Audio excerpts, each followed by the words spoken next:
Hello friends, welcome to our channel. నేను మీ అనిల్. ఈరోజు అయితే మనం బిగ్ బాస్ నామినేషన్స్ రివ్యూ అయితే చూద్దాం. అంతకన్నా ముందు మన ఛానల్ని ఎవరైతే సబ్స్క్రైబ్ చేయలేదో వెంటనే సబ్స్క్రైబ్ అయితే చేసుకోండి. వీడియోని ఇస్తే లైక్ చేయండి అండ్ బెల్ ఐకాన్ ట్యాప్ చేయండి. ఇంకా వీడియోలోకి వెళ్ళిపోయే ముందు బ్రీఫ్గా ఒక మాట అయితే చెప్పాలనుకుంటున్నాను. ఎట్టకేలకు సోనియా అయితే నామినేషన్స్లో వచ్చింది. ఇంకా మీ ఇష్టం, సోనియా అయితే నామినేషన్స్లో వచ్చింది. ఈరోజు అయితే నామినేషన్స్ చాలా బయాస్డ్గా జరిగి అండ్ ద సెన్స్ అండ్ చాలా స్ట్రైట్ ఫార్వర్డ్గా అయితే జరిగాయి. చాలా వరకు అయితే కసంతా తీర్చుకునే టైం వచ్చినట్టయితే జరిగింది అనమాట. సో మెయిన్గా నేను ఫస్ట్ చెప్పాల్సింది ఏంటంటే, ఈరోజు ఎవరైతే నామినేషన్లో ఉన్నారో వాళ్ళ పేర్లు అయితే మీకు చెప్తా. స్టార్టింగ్ పృథ్వీ, ఆదిత్య, మణికంఠ, సోనియా, నబీల్ అండ్ ప్రేరణ, వీళ్ళైతే నామినేషన్లో ఉన్నారు. సో మీ ఫేవరెట్ కంటెస్టెంట్గా అయితే ఓటేసుకోండి అనమాట. సో ఈ రకంగా చూసుకుంటే ఇంతవరకు జరిగిన టాస్కులన్నిటిలో కన్నా మనకు బాగా పెర్ఫామ్ చేసింది నబీల్. బట్ నబీల్ వాళ్ళు ఎలిమినేట్ చేశారు, కానీ నబీల్ అయితే చాలా బయాసిటీగా అయితే లేడు. ఎక్కడ అంతా చాలా కరెక్ట్గా అయితే సంచాలకుడు అయితే చేశాడు. బట్ నబీల్ని ఎందుకు నామినేట్ చేశారనేది మరి ఇంకా వాళ్ళ గ్రూప్కే వదిలేస్తున్నా. నబీల్ని ఎవరు నామినేట్ చేశారని చూసుకుంటే మనం తర్వాత ఫస్ట్ చూసుకున్నట్టయితే మనకు నామినేషన్స్ అయితే స్టార్ట్ అయ్యి ఫస్ట్ ఓం వచ్చాడు. ఓం వచ్చి పృథ్వీని నామినేషన్ చేశాడు. పృథ్వీని ఎందుకురా నామినేషన్ చేశాడరా అంటే, చాలా యాంగ్రిష్ ఉంది పృథ్వీ, నిన్ను చాలాసార్లు నేను ఆపాను, అయినా నువ్వు లెక్క లేదు, నువ్వు లెక్క చేయకుండా నీ యాంగర్ని ఇంకా పెంచుకుంటాం కానీ తగ్గించుకునేటట్టు లేదు అనేస్తే పృథ్వీని చాలా గట్టిగా మాట్లాడాడు. అండ్ సోనియా నిజంగా చెప్తున్నాను, సోనియా కంట్రోలింగ్ లేదు. అంటే సోనియా చాలా మెచ్యూర్డ్, నువ్వు చాలా అందరికంటే హౌస్లో అందరికంటే నువ్వు మెచ్యూర్డ్. బట్ నువ్వు అదే టైంలో నీ పక్కనున్న వాళ్ళు కన్ఫ్యూజ్ అయ్యి యాంగర్ ఇష్యూ అవుతుంటే నువ్వు కనీసం జస్ట్ నువ్వు అసలు ఆ యాంగర్ని తగ్గించట్లేదు. వాళ్ళని తగ్గించే రెస్పాన్సిబిలిటీ నీకున్నా, నీకు అండ్ వాళ్ళ ఫ్రెండ్స్ అయినా నువ్వు వాళ్ళని ఇంకా పెంచుతున్నావు, వాళ్ళని ఇంకా రెచ్చగొడుతున్నావు అనే దీనిలో అయితే సోనియాని అయితే నామినేట్ చేశాడు. నిజంగా చెప్తున్నా, సోనియాకి ఎవరిని నామినేట్ చేయాలో తెలియక రివెంజ్ నామినేషన్ అయితే చేసింది. క్లారిటీ లేదు ఫస్ట్ ఆఫ్ ఆల్ ఆవిడకి, నిజంగా క్లారిటీ లేదు. తర్వాత 9కి వచ్చింది. 9కి వచ్చి మనీని వేసింది. మనీని ఎందుకు వేసిందంటే డిమోటివేట్ చేస్తున్నాడు మనీ అండ్ సెల్ఫిష్ అని అయితే వేసింది. మనీ కంట డిమోటివేటెడ్ ఎందుకు చేశాడు అంటే, 9కి నువ్వే వెళ్ళిపోతావు అనేసి చెప్పాడంట. చాలా వరకు 9కి అలా అనిపించినా, బట్ 9కి ఇంకా చెప్పడం వల్ల తాను ఇంకా డిమోటివేట్ అయిపోయింది అని చెప్పి. నేను సెల్ఫిష్ అంటే 9కి సేవ్ అయినప్పుడు చాలా సెల్ఫిష్గా చూశాడంట. సో ఆ రకంగా అయితే 9కి అనమాట మనకంటే వేసింది. 9కి ఆల్సో ఆదిత్యకి అయితే వేసింది. ఆదిత్యకి ఎందుకు వేసిందంటే, ఆదిత్య స్ట్రాంగ్గా గేమ్ ఆడలేదనేసి అయితే వేసిందనమాట. అంటే చాలా వరకు నువ్వు వీక్గా ఉన్నావు హౌస్లో, నువ్వు ఆ గేమ్ని సరిగ్గా యూజ్ చేయలేదు, నువ్వు చాలా అందరినీ కూల్ చేసుకున్నట్టుగా సరిపోతుంది, కానీ నువ్వైతే ఇంకా గట్టిగా నువ్వు ఆడైతే లేదు అనేసి అయితే వేసిందనమాట. నబీల్ వచ్చాడు. Nabeel super nomination. ఇది మాత్రం నబీల్ వచ్చి సోనియాకి వేసాడండి. సోనియాకి ఎందుకు వేసాడంటే, నువ్వు ఫస్ట్ ఆఫ్ ఆల్ సంచాలకుగా పోయావు, వేస్ట్. ఎందుకంటే సంచాలకుగా నువ్వు ఫస్టే డిస్క్వాలిఫై చేసేవలసింది అబ్బాయిని, బట్ నువ్వు చేయలేదు, వదిలేసే. లాస్ట్కి అన్ని థియరమ్స్ అన్నీ కలిపి నిఖిల్కి అయితే నువ్వు ఇచ్చావు. సో అదైతే ఓకే. అండ్ తర్వాత ఏం చెప్పాడంటే, నువ్వు టోన్ రైజ్ చేస్తున్నావు, నేను అక్కడ సంచాలకుగా ఉన్నా, నువ్వు నాకు టోన్ రైజ్ చేసి, నువ్వు నాకు రూల్ బుక్ కోసం చెప్పి, నువ్వు నాకు ఇంకా అన్ని విషయాలు నువ్వు నాకు చెప్తే ఇంక నేను ఎందుకు ఏం చేయాలి, నువ్వు టోన్ రైజ్ చేయడం అనేది నాకు నచ్చలేదు. నువ్వు టోన్ రైజ్ చేయడం వల్ల నీ పక్కన ఉన్న కూడా రైజ్ చేస్తున్నారు, అదైతే నాకు నచ్చలేదు యాజ్ పర్ సంచాలకుగా అని అయితే చెప్పాడు. అంటే జనరల్గా సోనియా ఏంటంటే తనకు చుట్టూ ఉన్ననే తనలాగా మలుచుకోవడానికి సోనియా ప్రయత్నం చేస్తుంది. అది ఆల్రెడీ సక్సెస్ కూడా అయింది ఇద్దరితో. సో ఆ రకంగా నబీల్ని మార్చుకోవాలనుకుంది, కానీ మార్చుకోవాలంటే టోన్ వైజ్గా మార్చుకోవాలనుకుంది. సంచాలకుగా రూల్ బుక్ నాకే తెలుసు, ఈ రూల్ ఫాలో అవ్వాలని చెప్పింది, కానీ సంచాలకుగా నబీల్ అయితే నేను బుక్ చదివాను, నా రూల్ నాదే అనేసి అయితే చెప్పాడు. సో అదనమాట.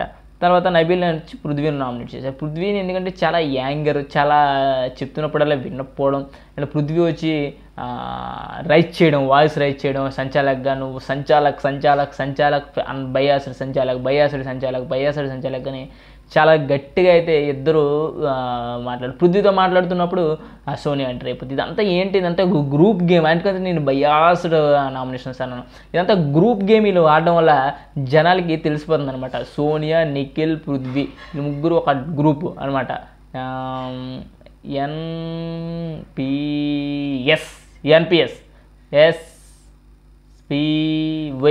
ఎన్పిఎస్ అనమాట. సో ఈ రకంగా అయితే వీళ్ళు ఆడుతున్నారన్నమాట. సో సోనీ అయితే మాత్రం వర్స్ట్ నాకైతే వర్స్ట్. ఎంత గేమ్ ఆడపులి అంతా ఆడపుల్లు కాదు అసలుకి, వెపన్స్ని పంపిస్తున్నట్టు. ఆల్రెడీ యష్మి అయితే చెప్పింది, నువ్వు వెపన్స్ని పంపిస్తున్నా కానీ నీ వెపన్ యూజ్ చేయట్లేదని. ఆ రకంగా అయితే అయింది. తర్వాత ప్రేరణ వచ్చి మణికంఠని నామినేట్ చేసింది. మణికంఠని ఎందుకురా నామినేట్ చేసిందంటే, నువ్వు ఇంకా హౌస్కి నువ్వు ఫిట్ కాదు.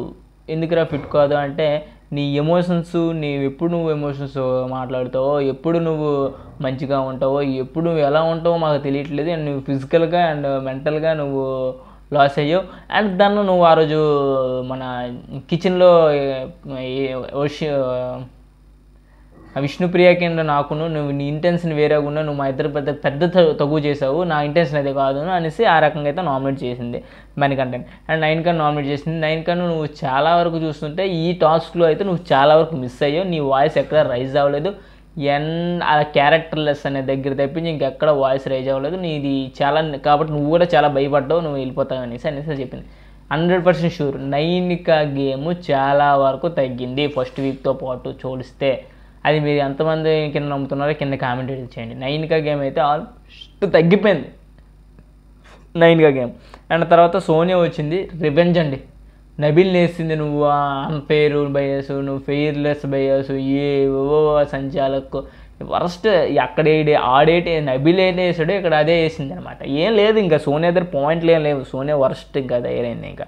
అండ్ ఓం సేమ్, నువ్వు ఇంకా వేస్ట్, నువ్వు ఈ హౌస్లో పనికిరావు, నువ్వు టాస్క్కి ఆడలేవు, నువ్వు వెళ్ళిపోతే మంచిది, ఇంకొకరు ఛాన్స్ ఇస్తే మంచిది నువ్వు అనేసి వాట్ అనేసి చెప్పేసి ఓమ్ అయితే నామినేట్ చేసింది. రివెంజ్ నామినేషన్ అనమాట, అర్థమైపోయింది. మణికంఠ వచ్చి పృథ్వీని నామినేట్ చేశాడు. పృథ్వీని ఎందుకు నామినేట్ చేశాడంటే, పృథ్వీ నువ్వు నీ యాంగిష్ వల్ల నాకు చాలాసార్లు దెబ్బలు తాకినాయి, మళ్ళీ ఇన్ కేజ్ నువ్వు మళ్ళీ రాబోయే రోజుల్లో కూడా నువ్వు అలాగనే ఉంటే నాకు ఇంకా ఇంజూరీ అయ్యే అవకాశం ఉంది. సో నేను గేమ్ పూర్తిగా పోతుంది కాబట్టి నువ్వు ఆ యాంగర్ తగ్గించుకోనేసి అయితే చెప్పాడు. ఓకేనా. అయితే ఆ రకంగా అయితే చెప్పాడు. పృథ్వీ కూడా డిఫెండ్ చేసుకుంటూ ఒక పాయింట్ అయితే చెప్పాడు, నువ్వు ఫిజికల్గా వీక్ కాబట్టి నీకు అలా కనిపిస్తుంది అనేసి చెప్పాడు. తర్వాత పృథ్వీ మణికంఠ వచ్చి ఓమ్ని నామినేట్ చేశాడు. ఓమ్ని ఎందుకు నామినేట్ చేశాడు అంటే, ఓం ఎక్కువ సజెషన్స్ ఇచ్చేసినాడు అంటే భాషలాగా. సో భాషలా ఎక్కువ సజెషన్స్ ఇవ్వడం వల్ల కొన్నిసార్లు వర్కౌట్ అవుతున్నాయి, కొన్నిసార్లు నాకు వర్కౌట్ అవ్వట్లేదు, నా గేమ్ కూడా నువ్వే చెప్పేస్తే అంటే ఇంకేందని అనేసి మణికంఠ అయితే నామినేట్ చేశాడు. యాజ్ పర్ ఓం అయితే అడ్వైస్ ఇవ్వడం మానేయాలి, మణికంఠకి అయితే పూర్తిగా ఇవ్వడం మానేయాలి. మణికంఠ పాము లాంటి వాడు. పాము పగ ఎలా ఉంటుందంటే, పాము పుట్లో పాలు వేసినప్పుడు తాగుతుంది కానీ ఆ తర్వాత ఆ పాలు వేసినోడనే కోటేస్తుంది అనమాట. అలాగా ఉంటుంది అనమాట మణికంఠ క్లెవర్నెస్, గేమ్నెస్ అలాగే ఉంటుంది మణికంఠది. సో ఆ రకంగా అయితే ఓం అయితే అడ్వైస్ ఇవ్వడం మానేయాలి. అండ్ తర్వాత విష్ణుప్రియ వచ్చి ఆదిత్యని వేసింది. ఆదిత్యని ఎందుకు వేసింది, లాస్ట్ వీక్లో అదే చీఫ్గా నువ్వు ఎందుకు సెలెక్ట్ అవ్వలేదని నామినేషన్ వేసాను, బట్ అదే నువ్వు మళ్ళీ రివెంజ్ చేసుకున్నావు కాబట్టి నాకు అది నచ్చలేదు, నా దగ్గర పెద్ద పాయింట్ లేదు, అదే పాయింట్ అనేసి అయితే చెప్పింది అనమాట.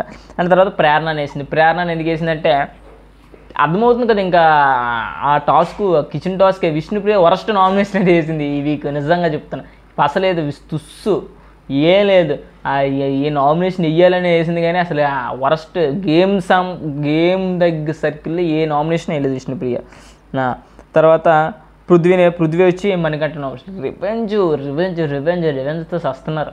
పృథ్వీ వచ్చి మణికంఠ నామినేట్ చేశాడు. ఎందుకంటే నువ్వు ఫిజికల్గా నువ్వు వీకు, నువ్వు మెంటల్గా వీకు, నువ్వు అన్నిట్లో వీక్ రా బాబు, నువ్వు ఫిజికల్ వీక్ అన్నప్పుడు నువ్వు ఆడడం వేస్ట్, 1-by-1 పోటీ చేయాలి అనేసి అయితే వేసాడు పృథ్వీ అయితే మణికంఠకి. మణికంఠ అంటూ ఐఎమ్ నాట్ ఫిజికల్లీ వీక్, నేను ఫిజికల్లీ వీక్ అయితే నేను లాస్ట్ వరకు బ్యాటిల్ ఫీల్డ్లో నేను అసలు ఉండను, ఆ గేమ్ ఆడినది చెప్పాడు. అది మాత్రం కరెక్ట్ పాయింట్. ఎందుకంటే ఫిజికల్గా వీక్ అనుకున్నాడు, ముందే భయపడి పక్కన ఎక్కడో కూర్చుండిపోయాడు, నాకు ఆయాసం వస్తున్నాను లేకపోతే ఇంకేదో సంథింగ్ చెప్తాడు. బట్ మణికంఠ అలా లేదు, నేను ఆడుతాను అన్నాడు. Physically not a week, but some power అయితే తగ్గింది అంతే, అంతవరకు. తర్వాత పృథ్వీ వచ్చి నబిల్ని వేసాడు. నబిల్ని ఎందుకు వేసాడంటే, నబిల్ నువ్వు అన్ఫెయిర్గా ఉన్నావు, నువ్వు బయాస్డ్గా ఉన్నావు, నువ్వు ఎగ్స్ ఆ మణికంఠ తీసుకున్నప్పుడు నువ్వు తీసుకోలేదు, ఏవో చెప్పాడు అనమాట. ఇంకా నబిల్ ఇంకేం చెప్తాడు, అన్ని దగ్గర చూడాలంటే కష్టం కదా సంచాలకి, ఆ టాస్క్ అయితే మరీ కష్టం. అయితే సీత వచ్చి ప్రేరణని వేసింది. ప్రేరణని ఎందుకు వేసిందంటే, లాస్ట్ వీక్లో వేసిందని ఇప్పుడు వేసిందంట, ఏం చెప్తాం ఇంకా. తర్వాత మణికంఠని వేసింది. మణికంఠని ఎందుకు వేసిందంటే, నువ్వు ఒక్కొక్క టైంలో ఒక్కొక్కలా ఉంటావు, నీతో మంచిగా ఎప్పుడు మాట్లాడాలో, చెడ్డగా ఎప్పుడు మాట్లాడాలో, సంథింగ్ నేను ఎప్పుడు నీతో వాదార్చాలో ఏమీ నాకు అర్థం కావట్లేదు. నువ్వు ఎప్పుడు సీరియస్ అవుతావో తెలీదు, ఎప్పుడు బాగా మాట్లాడుతావో తెలీదు, ఎప్పుడు ప్రేమగా మాట్లాడుతావో తెలీదు, ఎప్పుడు ఏడుస్తావో తెలీదు అనే రకంగా అయితే నాకు ఇంకా కన్ఫ్యూజన్ ఉంది. టిల్ అనేసి అయితే చెప్పింది. మణికంఠ కూడా దాన్ని క్లీన్గా ఎక్స్ప్లెయిన్ చేసాడు. నాకు ఏదైనా ఇంకే నా మనసుకు తాకితే నేను ఒక 10 నిమిషాలు నాకు రెస్ట్ ఇవ్వండి, తర్వాత నేనే వచ్చి మాట్లాడుతాను అనేసి చెప్పాడు. తర్వాత యశ్మి వచ్చింది, మనీ వేసింది. మనీని కిందటి వారమే చెప్పొద్ది, నేను ఉన్నంత వరకు నేను నామినేట్ చేస్తూనే ఉంటానని. మనీని ఎందుకు వేసానంటే నువ్వు ఫిజికల్గా వీక్ రా మణికంఠ, ఎందుకంటే ఆడదాన్ని నేను పృథ్వీతో నేను పోరాడాను అండ్ సింగిల్గా, నువ్వైతే వేస్ట్, నువ్వు నాకు దెబ్బ తగులుతుందనే సాకులు వేస్ట్ రా బాబు, ఆట ఆడినప్పుడు ఆడాలరా, ఇవన్నీ వేస్ట్ అనేసి. ఇప్పుడు మణికంఠ అంటే నేను సీజన్ మొత్తం ఇంపాక్ట్ అవుతాను కదా అనేసి మనీ పాయింట్, ఇద్దరు పాయింట్లు కరెక్ట్ ఉంది కానీ మణికంఠకి ఏదో రకంగా వేయాలి కాబట్టి ఇష్టమే. అండ్ సోనియా అగ్గిలేపింది ఇక్కడ మాత్రం. సోనియా నిజంగా వెపన్స్ని యూజ్ చేయడంలో వేరే లెవెల్లో ఉంటుంది. అంత స్ట్రాటజీ ఎవరికి రాదు, ఫ్లిప్పింగ్ ఎవరికి రాదు. సింపుల్గా వెపన్స్ యూజ్ చేసింది, సింపుల్గా రెడ్ ఎగ్ తీసుకుంది. బ్లాక్ మెయిలింగ్ తెలుసు కదా, ఇంకా ఆ రకంగా అయితే వేసింది. సోనియాకి పెద్ద టఫ్ వీళ్ళిద్దరిలో మధ్య మాత్రం. నిజంగా చెప్తున్నా, సోనియా అంటే తనకు గొప్పలు చెప్పి నాకంటే వాయిస్ ఎవరు రైట్ చేయలేరు, నేనే ఆడపోలేవని, అదంతా వేస్ట్. సోనియాకి 2 మగవాళ్ళు ఉంటే సరిపోద్ది, అది నిఖిల్ పృథ్వీ. అలా తర్వాత ఈ వారం అయితే 9గా కూడా నామినేట్ అయ్యింది. బట్ మన బిగ్ బాస్ ఏం చేశారంటే నిఖిల్కి ఒక స్పెషల్ పవర్ ఇచ్చి ఒకరిని సేవ్ చేయమంటే నిఖిల్ అందరిలో 9 సేవ్ చేశాడు. ఎందుకంటే 9 అంత పెద్ద పాయింట్స్ కావు నామినేషన్లో, సో 9 సేవ్ చేద్దామని చెప్పాడు. పాపం సోనియాకును పృథ్వీకి మైండ్ బ్లాక్ అయిపోతుంది అక్కడే. సో ఈ వారంలో నామినేషన్ ఉన్నాడు పృథ్వీ, ఆదిత్య, మణికంఠ, సోనియా, నబిల్, ప్రేరణ. ఈ వారం అయితే వీలైతే ఉన్నారు. రేపు జరగబోయే టాస్క్లో ఎవరు పైకి వెళ్తారు, ఎవరు కిందకి వెళ్తారు అనేది మనం మ్యాక్సిమం వెన్స్డేకి అర్థమైపోద్ది. మరి నాకైతే ఇప్పుడులో ఉన్న వీక్ అనమాట పృథ్వీ, సోనియా అయితే నాకు అనిపిస్తుంది. మరి చూద్దాం, ఎవరైతే ఆదిత్య కూడా టాస్క్ ఆడితే కొద్దిగా రైజ్ అప్ ఉంటుంది, బట్ ఆయనకి ఓటింగ్ అయితే ఉంది. సో ఆ రకంగా అయితే నేను చూస్తున్నాను. మరి మీలో ఎవరికైతే ఓట్ వేయాలనుకుంటున్నారో కింద కామెంట్ చేయండి, లైక్ చేయండి, బెల్ ఐకాన్ ట్యాప్ చేయండి. Thank you guys.